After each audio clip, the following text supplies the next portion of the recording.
And now, here's your host of Shaping Success, Wes Tankersley. What is up, everyone? Welcome to Shaping Success, the Wednesday edition with my friend Robert Watson. Going through the book. Get it in the frame. Ours Victoris is out now. We're talking, we went backwards a little bit here because I had a digital copy, and then now I've got the real copy. So the digital copy has a little bit out of order, but we're going to go back a chapter. If you're following along with us, it is called, dang it, I wrote it down and I keep forgetting it's flexible, right?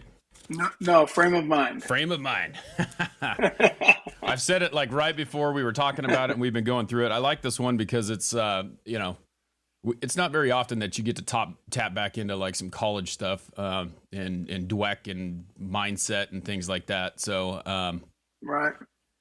It's interesting. I've heard that name, Carol Dweck, multiple times, and when I see it, I'm just like, oh yeah, I know about that. That's something that I actually retained from checking a box and taking a test. So tell us a little bit about this one.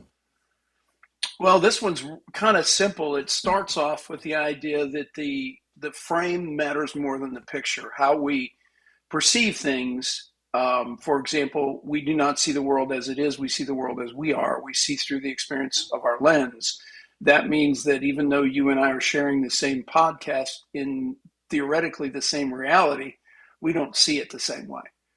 And that means if you've got the capability of seeing it, in various fashions, that means we have the ability to change our frame of reference anytime we want. For example, somebody can see a negative as a positive, right?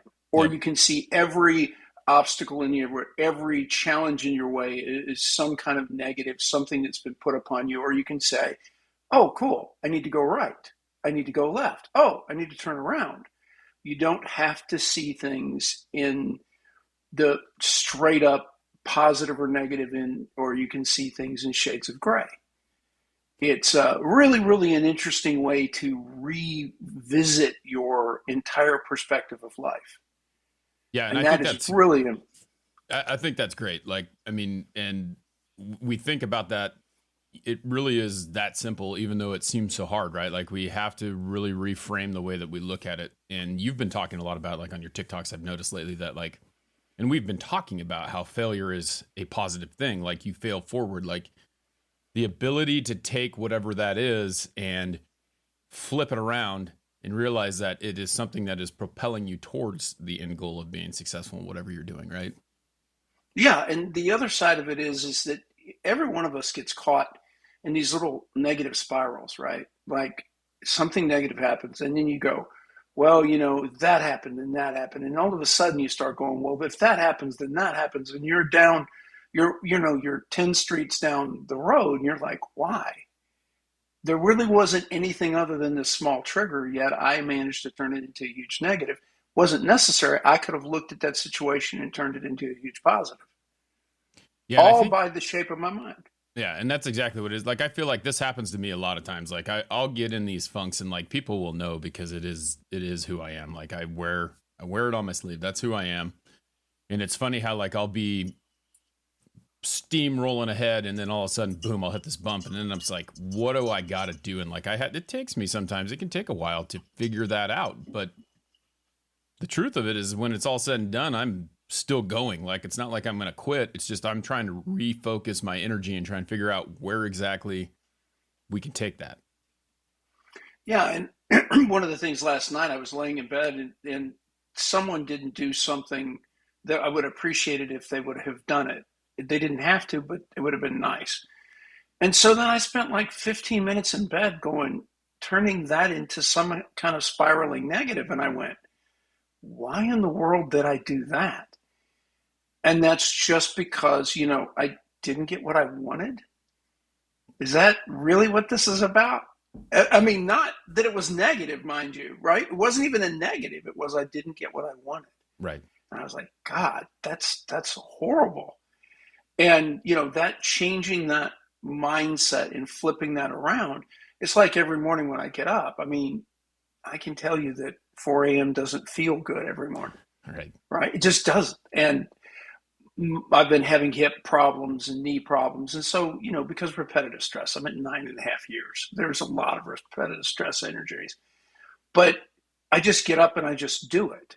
Yeah. And that doesn't work in every facet of my life, right? There are some facets of my life where I am constantly reframing, right? And reframing because I go, well, what's next? Like, for example, I'm about ready to graduate in a couple of days from a master's. And I thought at this point that I would be, and I'm thrilled to be, graduating and all that kind of stuff, but I thought I'd be on to my PhD.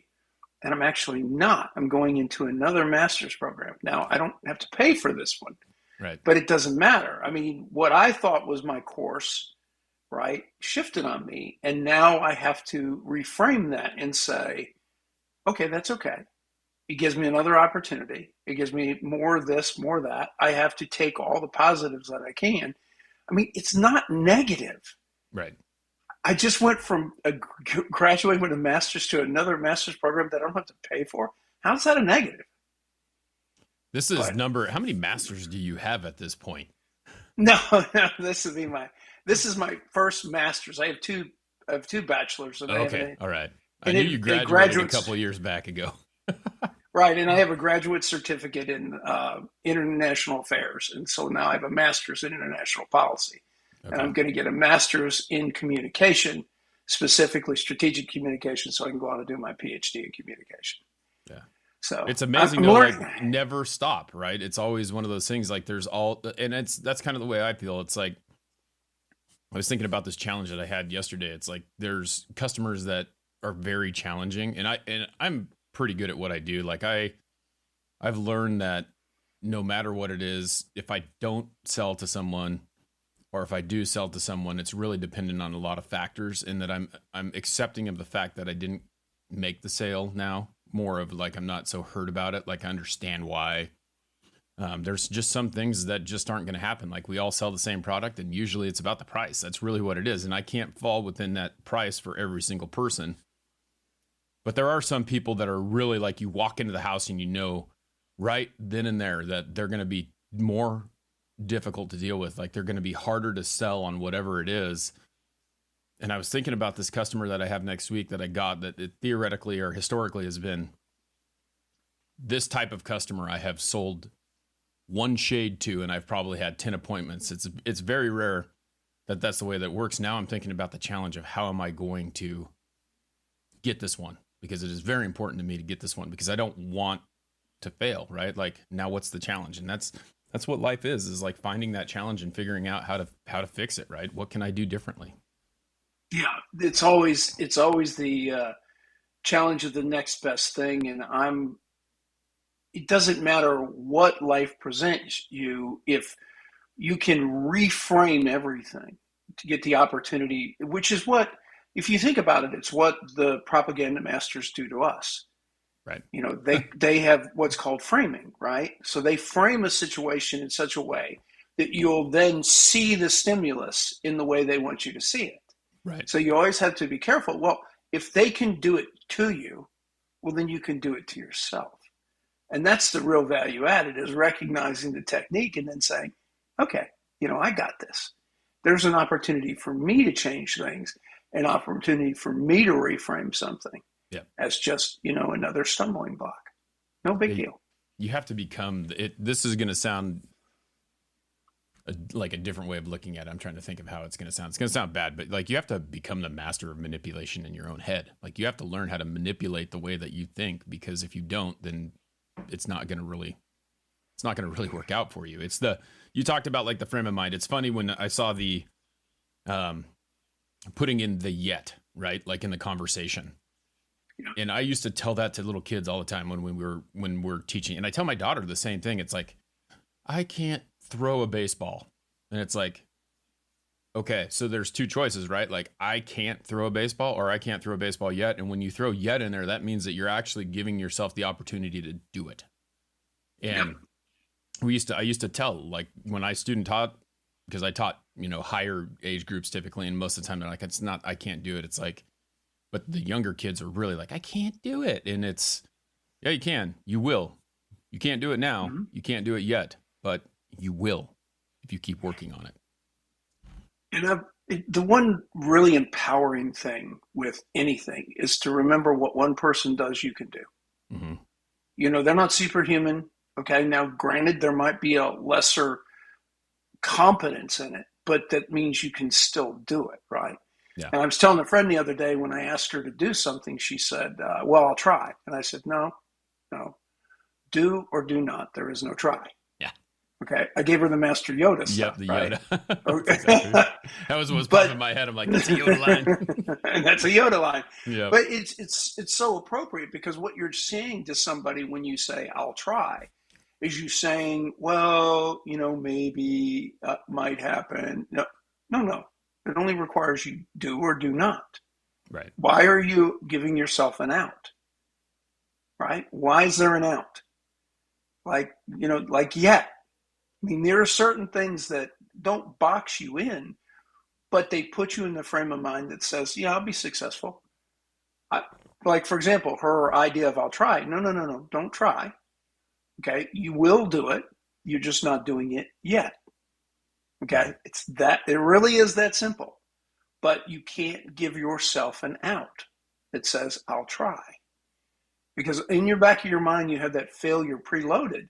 And I'm not Yep. talking about that failure as in trial and error.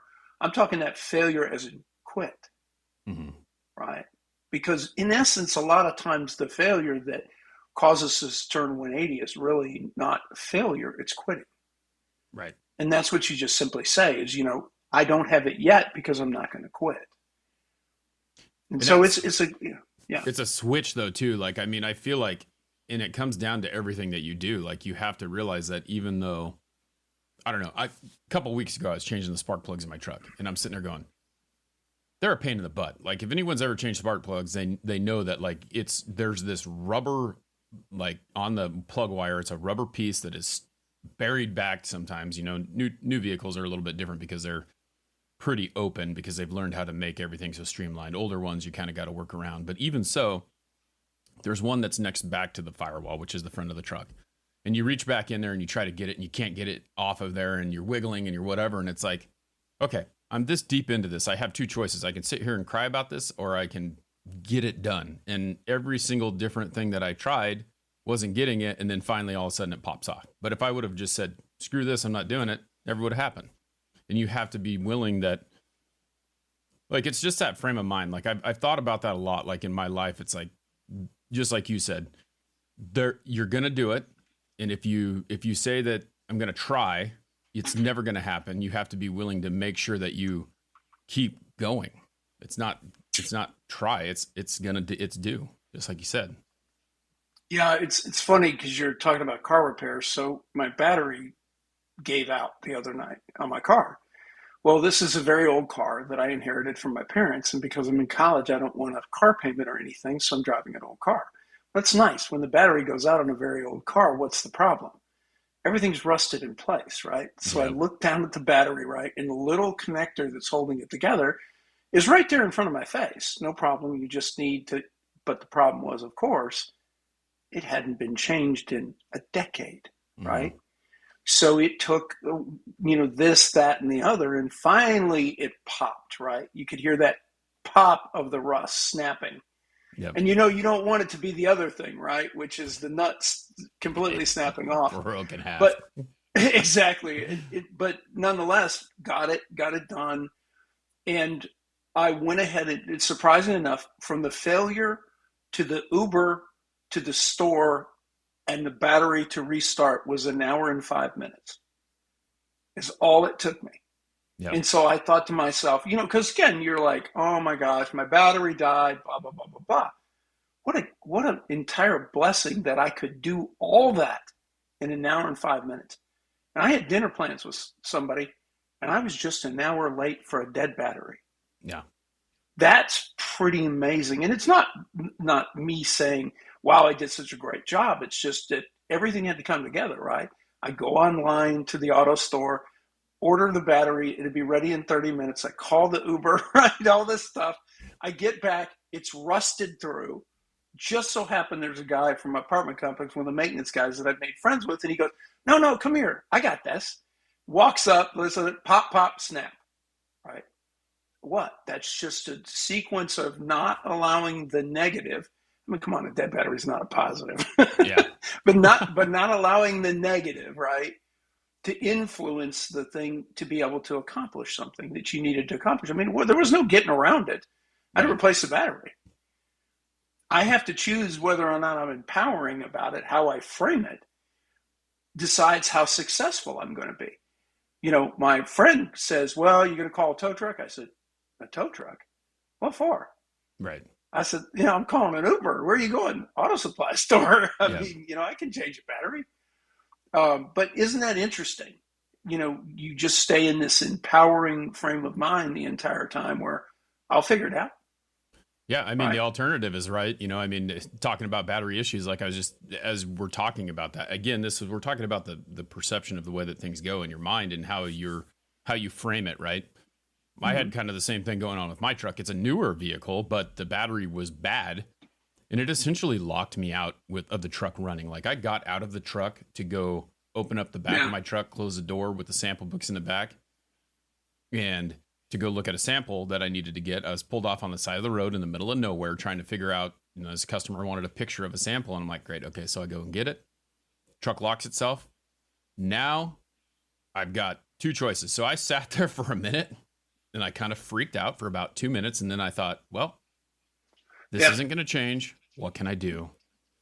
Yep. And it was funny because my phone was locked inside of the truck. So I had no way to call anyone either. And I'm 40 miles away from my house. But I started to think about it and I'm like, you know what?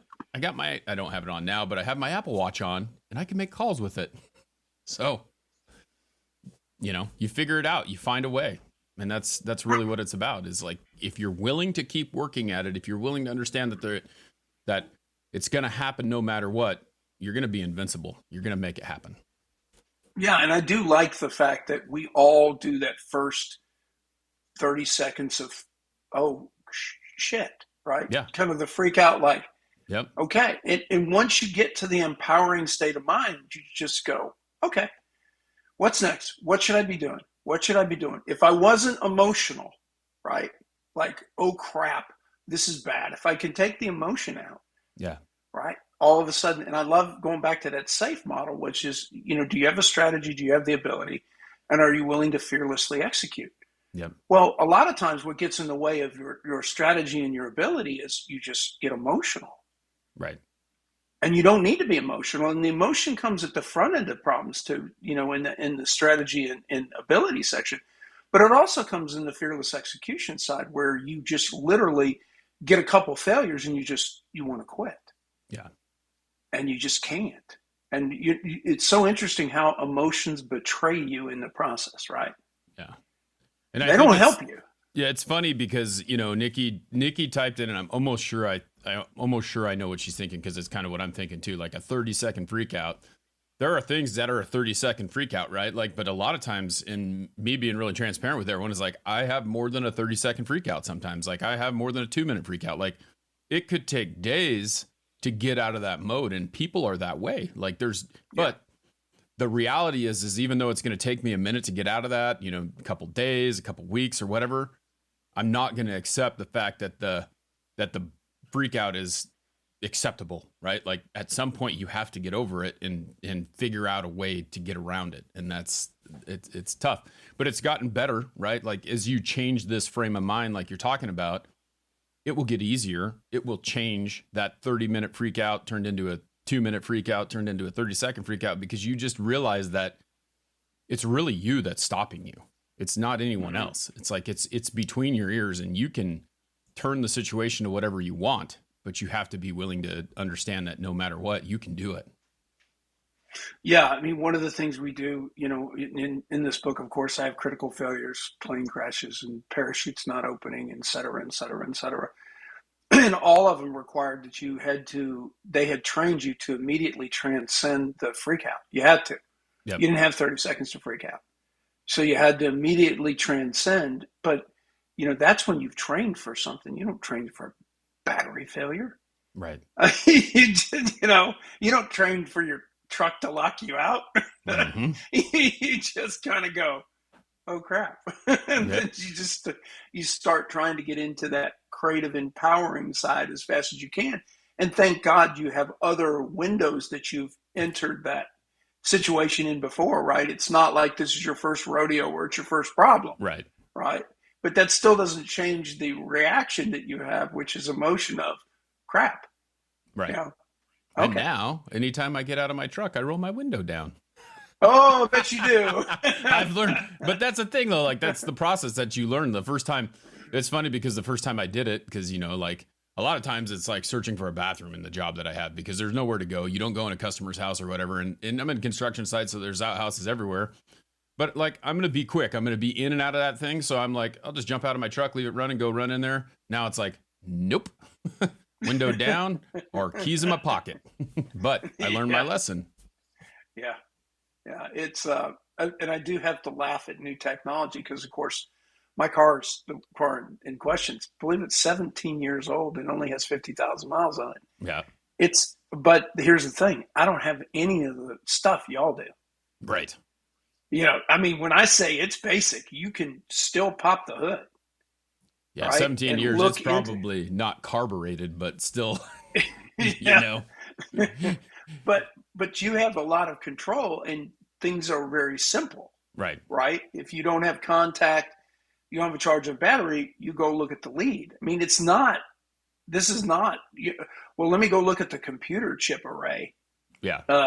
There isn't any. So there's that advantage. Well, the thing is, too, is like with these new vehicles as well, like everything is kind of dummy proof now, right? Like you got a phone, you can Google it, what's going on. You know, obviously you could probably do that with yours too, but like if you don't have the technology, you can't do it. You can stick a map on the screen. Like I drive with maps on my screen all day long in my truck that's coming off of my phone. But when something goes wrong, it's harder to diagnose because either the computer told you what was wrong or there could be a million reasons why that's popping on there. And instead of Yeah. having to go physically look and figure out, hey, like, oh, the battery's corroded or hey, whatever, like 17 years and it's been 10 years since the battery life is like 6 years. You kind of know, hey, well, maybe it's the battery. This could be it. Or, Yeah. the alternator's bad or whatever. Like there are certain things that you can do, but with the new ones, it's a blessing and a curse because it kind of tells you, but then you never know, you know? Yeah, I had a friend who got a leak in the side of her house, right? And so she had a plumber in. The plumber comes in and he says he has to knock a hole in the inside wall, right, to Yep. fix whatever it is. And says, "Well, I'm sorry, we don't do sheetrock." And so she looks at it, and she's divorced. She looks at it and goes, and she's very, very creative, right? Very arts and craftsy. And she goes, "How hard can this be?" Right. Right? So she literally gets online, finds a video of how to sheetrock, Mm-hmm. right? She went, got all the supplies, did it, and did an absolutely fabulous job, right? Yep. She's very creative and crafty, but she was like thinking about how does this actually work? And she sat there with a video and she killed it, Right. right? And she just got empowered. She was like, I'm not going to call this person. I'm not going to spend all this money doing this. No, I'm going to get creative.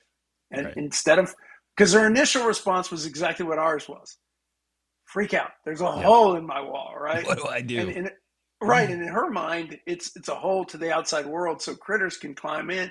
She's not in a really empowering state of mind at that point. She's like, Right. oh, crud. But look what she did. Yeah. She killed it. I mean, it's the first time she had ever touched sheetrock in her life. That's pretty impressive. Yeah. But like I swear 99% of the situation that you're in is getting over the fact that you think that you can't do something that you can typically do. And people get Yeah. lost. It's like you look at it and it seems like a daunting task. Like I have the biggest thing that I've ever done automotive wise was change a motor with my dad. My dad isn't trained to do that. He's done it a few times, but it's like just diving in there and just doing it. And what happens if you, Yeah. I mean, you could mess something up. You could strip a bolt. You could do whatever. Same thing with sheetrock. What happens? You miscut a piece of sheetrock. It falls out of the wall. I mean, there's things that can happen, but is it really that bad? And you just have to take the opportunity to do it. Yeah, and she had a couple little trials and error, but again, she got through it. And again, she very, very empowering. And Yeah. she looked at it, and her response, of course, was, "I don't need a man." I was like, I laughed. I go, okay. And, She can good for walk by you. that wall every single time she walks by that, even though no one else will know it except for her, and she's going to go, "I did that." I did that. That's exactly right. Yeah. Yeah, and really impressive. But again, getting into that, reframing the problem, right? Right. Seeing yourself as having the ability or acquiring the ability, go online and get a video, whatever it is, acquiring the ability, get a strategy, acquire the ability, and then what? Just fearlessly execute. Yep. That's what she did. She fearlessly executed, had a little failure here, had a little failure there, didn't matter. 3 days later, you could not tell that there was a hole there. Yep. That's how good she did. It's a great one. I look forward to next week. And, thanks for hanging out with us. And everyone, Nikki, it looks like we got Nikki in the chat room. It's kind of fun because the chat room has got about 3 or 4 people in it when I don't go live stream on TikTok. We'll have to figure that out. But I did find a way to get the whole video on TikTok, which you might have noticed. And so we'll be getting them all there. So perfect. All right, everyone. Well, thanks for hanging out with Robert and I. We'll catch up again next Wednesday. He'll be back. Like I told you before, I'm going Monday, Wednesday, Friday. 2 solos on Monday and Friday. And then Wednesday is ours, Victoris. Go get the book. Go get it. Till next time. Appreciate you, Wes. Yeah, thank you, Robert. Until next time, I challenge you guys to find the shape of your success.